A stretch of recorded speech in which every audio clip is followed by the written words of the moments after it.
This is the new Fujifilm X-T3. As you would expect from a Fujifilm update, this is more than just a few little bits and pieces. We've got a brand new processor in here and a brand new sensor. I'm going to tell you guys just a little bit more about it.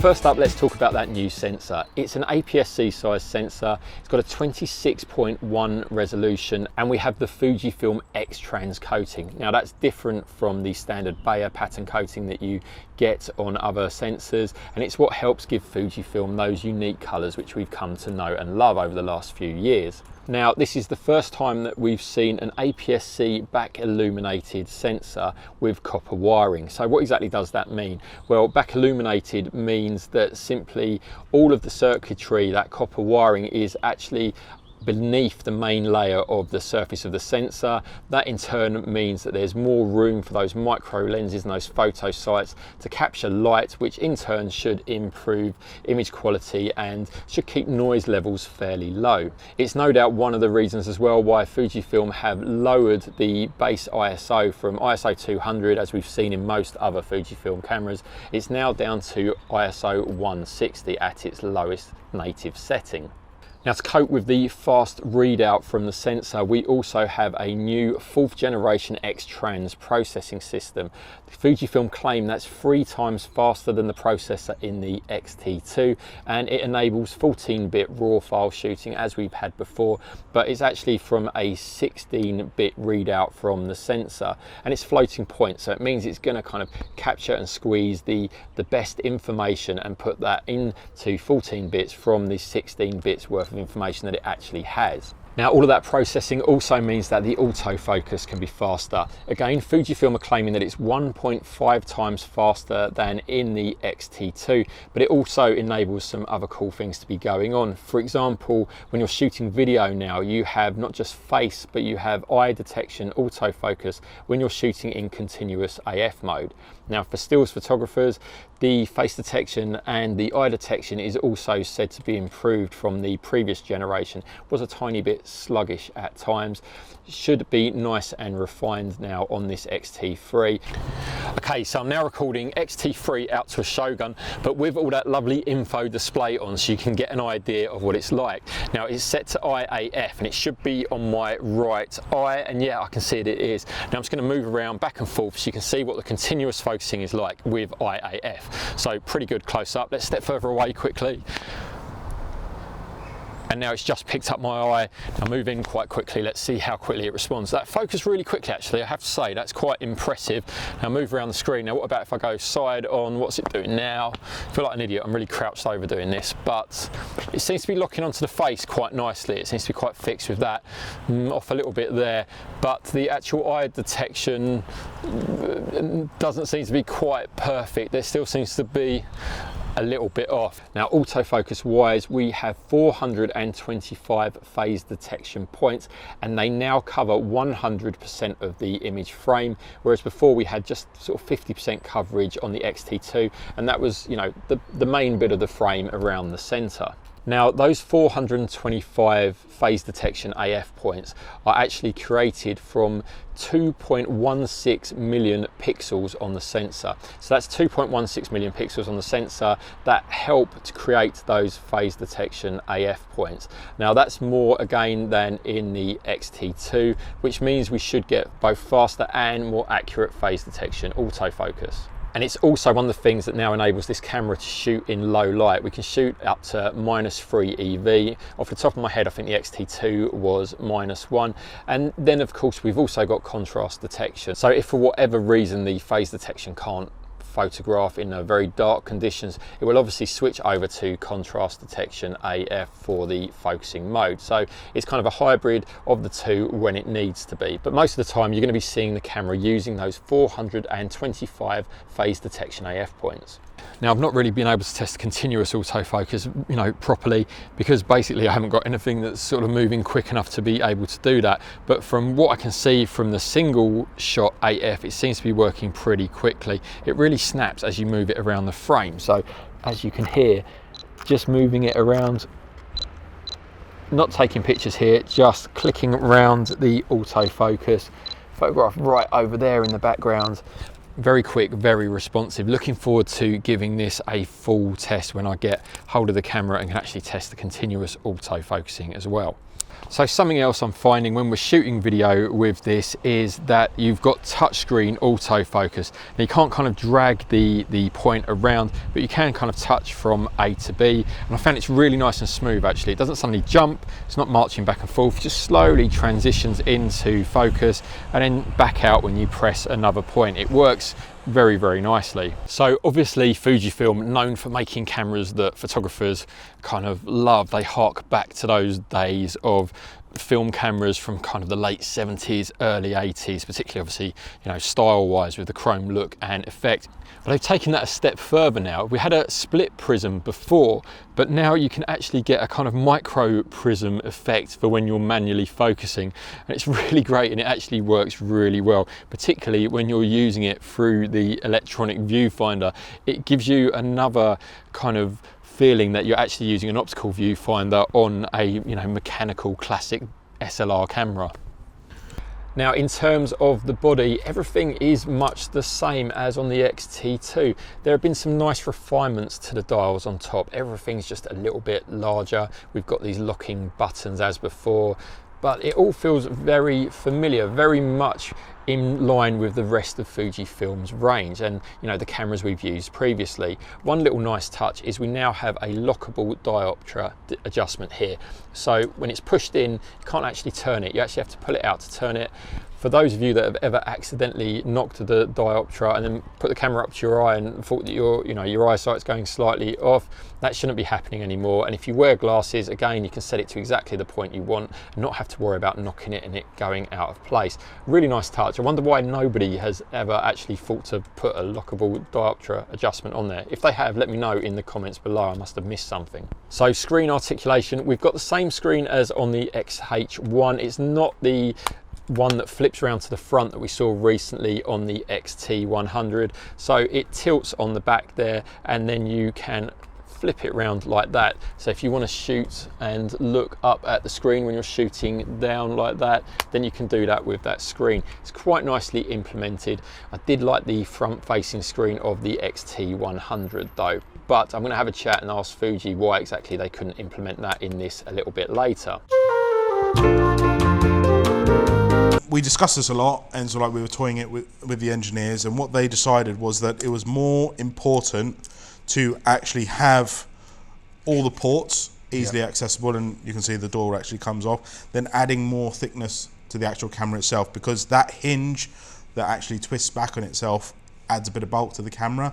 And they didn't want to, you're bordering into making the camera a bit bigger, and we wanted to appeal to sort of like that stills and video photographer that wanted the smaller unit. Appreciate that some will say, well, I want a screen that flips round, but given the video functionality, we thought that actually with secondary screens becoming cheaper and more affordable and actually smaller as well, that anyone who wants that functionality will just put a screen attached to the hot shoe and things like that.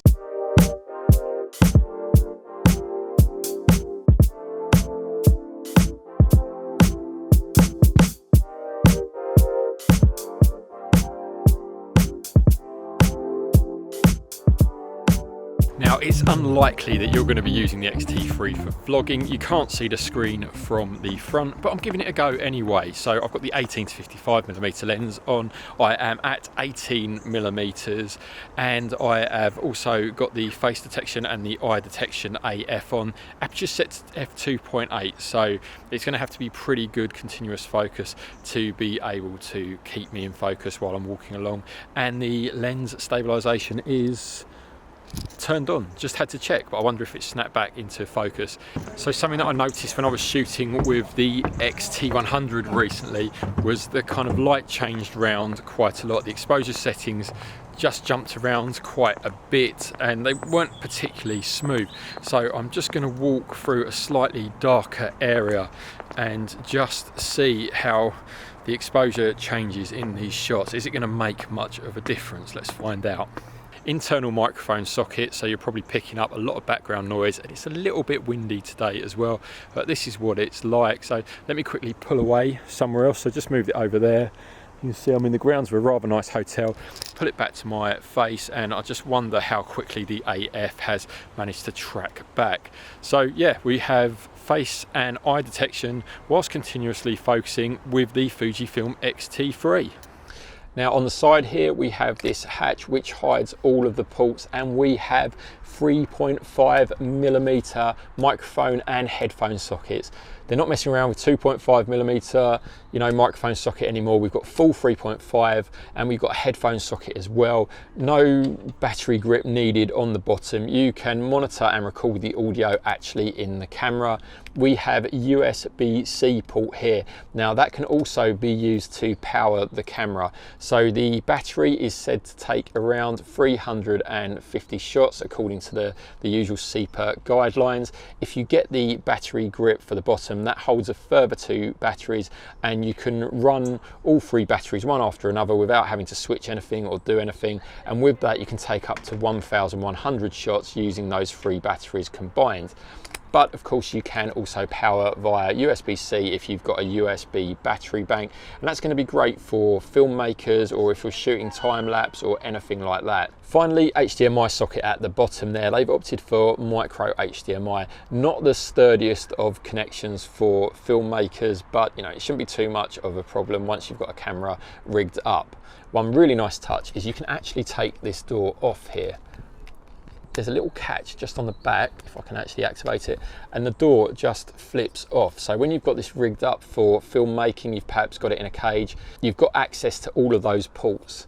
Now, something that I was asked to check by some Facebook users was the build quality of the camera. Now, it's quite discreet, it says it on the side there, but this is actually made in China. It's not made in Japan. This may be one of the first Fuji cameras at the sort of higher end of the line to be actually made in China, not in Japan.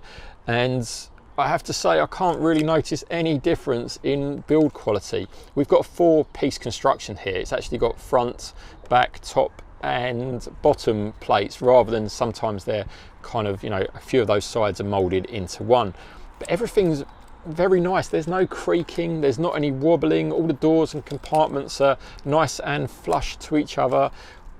You can't tell this isn't a camera that wasn't made in Japan. Now, of course, we've got all of the usual Fujifilm film simulation modes, all of those different color styles, and they can be used in still images or when you're shooting video. And most importantly, obviously for video, but I really like it for stills as well. We've got the Eterna mode that we previously found on the Fujifilm X-H1. So finally, X-T3 users are going to be able to get that. And like I say, that's probably my favorite film simulation mode on this camera. And there's also a new monochrome film simulation in here that allows you to select, have those monochrome images with a slightly warm or a slightly cool tint to them. Fujifilm said that this was akin to, you know, printing on different surfaces in the darkroom, different types of paper. Now, sadly, the image quality is really going to have to wait until I can do a full review. But from what I've seen in the JPEG files, there's lots of detail in there. Liking the new ISO 160 setting, I was able to pull a lot of detail from the shadow areas and from the highlights just from the JPEG files. So that looks really promising as to what you're going to be able to do from the raw images. It seems like the new sensor is going to do an absolutely great job. But again, we'll do some more on the image quality of the raw files once I can get my hands on some raw editing software to open the files when I do a full review of the camera. Now, for filmmaking, I'll probably do a separate video specifically on the video features of the camera, but this is really exciting. We have 4K 60 frames a second 10-bit internal recording from this camera. Now, we've got 420 color subsampling when you're saving to the SD card internally, but put a feed out through the micro HDMI and you get 10-bit 422 at 60 frames a second off an APS-C size sensor. Now, this is the first camera to be able to do that off an APS-C size sensor, so that is pretty impressive. Now, it is 200 megabits per second internal recording when you're shooting 4K 60 frames a second, but if you shoot at 30 frames a second, we've got 400 megabits per second. Now, that matches the GH5, but obviously we've got a larger sensor here, so it's going to be interesting just to see that battle. That's a new one for us. We've got a Fujifilm camera that potentially is going to be competing with, you know, one of the go-to standard video cameras, the Panasonic GH5, probably the GH5S. As one thing to remember is we don't have built-in in-camera stabilization with the X-T3. It is going to be reliant on lens-based stabilization. Now that is one of the selling points of the GH5, that 5-axis image stabilization, and also of the Sony a6500 as well. Now, if you do want that 5-axis image stabilization, of course it's in the XH1, but the video features of the X-T3 already seem to have outdated the XH1, which was only released earlier this year. So going to be interesting to see the knock-on effect that has on sales of the XH1, and just what Fuji are going to do when no doubt the XH2 rolls around at some point in the future. Now, if you've been following any of the camera launches recently, you'll know just how important having dual card sockets is, and the X-T3 keeps that like it did on the X-T2. We have 2 SD card sockets. Both of them are UHS-2 compatible. So Fujifilm are now kind of aiming this with some of its features at professional photographers.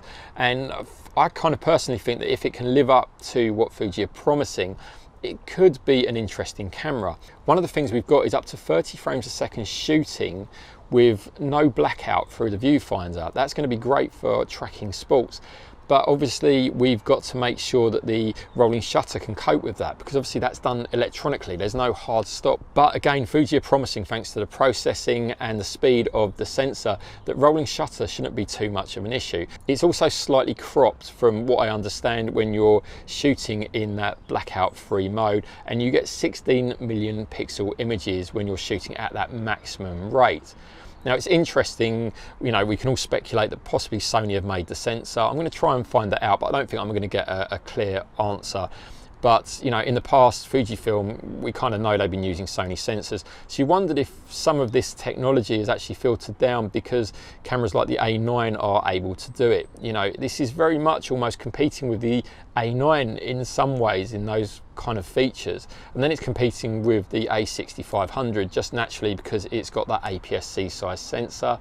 And then obviously the GH5 and GH5S as well because of its video capabilities. For photographers, you know, there's a lot going on, but for videographers, this is a pretty bold move for Fujifilm. They're really entering the territory of some other manufacturers here, and it's going to be interesting to see how people respond to it. So that's it. That's my quick first look of the Fuji X-T3. I'm hoping to be able to spend some more time with the camera in a few weeks' time once I can get my hands on it for a little bit longer.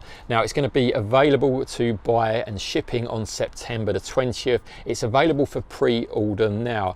Cost price, body only, again really competitive, £1,349. If you want it with the 18 to 55mm lens, then that's going to set you back £1,699, and the optional battery grip is £299. Again, probably because of the made in China construction, they're able to pass that straight on to the consumer with having quite a competitive price for the camera body.